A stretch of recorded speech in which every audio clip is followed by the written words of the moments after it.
Et comme souvent, notre peur dans cette émission, c'est de tout piger. On se dit, mince, on va tout comprendre, qu'est-ce qu'on va faire? Et bien là, j'ai trouvé la solution. Je me suis dit, tiens, si on parlait un peu de sciences physiques, cœur avec des oscilloscopes. Et c'est pourquoi on a appelé à la rescousse l'incroyable Célia Pelluer. Merci, bonsoir. Merci beaucoup Guillaume pour l'invitation. Alors pour cette première chronique, Guillaume m'a dit, prends un sujet simple, facile d'accès.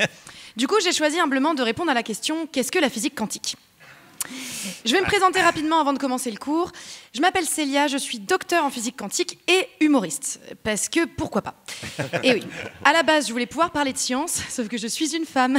Donc pour me sentir légitime dans ce milieu, je me suis dit qu'il me fallait au moins Bac+8. Et pourtant, j'essaye de m'inspirer de ma rôle modèle Elisabeth, qui m'a répété qu'on n'attend pas d'une docteure en physique qu'elle soit spécialiste.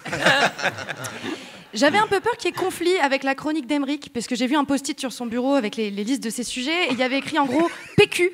Et je me suis dit, ah, lui aussi il va parler de physique quantique. C'est bon? Non, bon.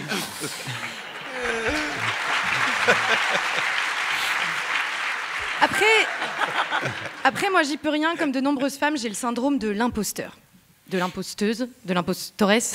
Bon, apparemment pour se sentir illégitime, on n'a pas le droit non plus à notre propre mot. Comme ingénieur d'ailleurs, ou chercheur, chercheuse, chercheresse. Bon. Alors la physique quantique, c'est la science de l'infiniment petit, des toutes petites particules qui composent toute la matière connue. Vous, moi, Emeric, la bière qui compose Emeric. La physique quantique, c'est aussi le truc souvent utilisé pour vendre des pierres miraculeuses chez Nature et Découverte ou dans les films pour justifier des scénarios de merde. On veut remonter dans le temps, physique quantique. Aller plus vite que la lumière, physique quantique. Dépasser les limites planétaires en exploitant toujours plus de ressources minières, physique quantique. Bon, le problème c'est que ça, il y a des gens qui y croient vraiment. On se permet souvent de dire n'importe quoi sur ce sujet et c'est en partie parce qu'il y a un certain Feynman qui aurait dit un jour « Si vous croyez comprendre la mécanique quantique, c'est que vous ne la comprenez pas. » Oui, bah il m'énerve, voilà. Ces hommes qui essaient tout le temps de nous expliquer des trucs, c'est fatigant. Moi, j'appelle ça le Feynmansplaining. Voilà.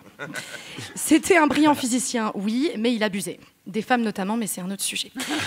Cette phrase, elle laisse penser que les physiciens, ils pannent rien du tout à leur métier, qu'ils testent des trucs dans leur laboratoire, ils voient ce qui se passe, et pas du tout.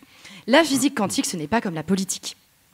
C'est une science qui utilise des modèles mathématiques pour expliquer et prédire ce que font les particules, les atomes, leur comportement, bah ouais.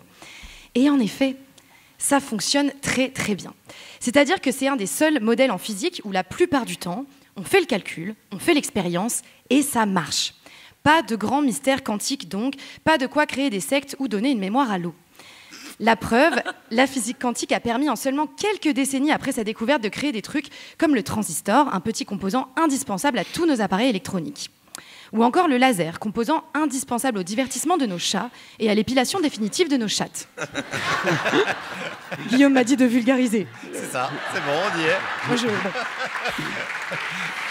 Et ce qui nous fait dire qu'on ne comprend pas la quantique, c'est que notre imagination et nos sens sont en fait trop limités pour comprendre ce monde. Notre esprit conçoit à partir de ce qu'il peut voir, toucher, sentir. Et pour le reste, on a les mathématiques, les modèles. On sait modéliser, mais on a du mal à imaginer. La physique quantique, c'est un exercice d'humilité. Et c'est bien pour ça que c'est important de l'enseigner. Pour terminer, je vais vous parler de quelque chose qui existe que dans le monde de l'infiniment petit et qui, personnellement, me plaît beaucoup. Ça s'appelle la dualité onde-particule.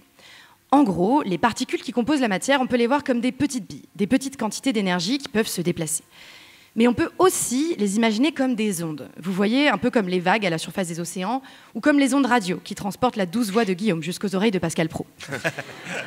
C'est pas l'un ou l'autre, c'est l'un et l'autre. Et ça, c'est un des enseignements de la quantique. À la croisée de deux chemins, on n'a pas toujours besoin de résoudre son destin. J'aime bien me dire que nous aussi, on peut ne pas choisir. Être artiste ou scientifique, être humoriste ou chercheuse, être de droite ou de... Alors non. Là, ça marche pas, par contre. Si vous croisez une particule qui vous dit qu'elle est ni de droite ni de gauche, écoutez bien, elle vous parlera d'immigration. Alors, à mon avis, s'il y a bien un truc qui doit pas être quantique, c'est la politique.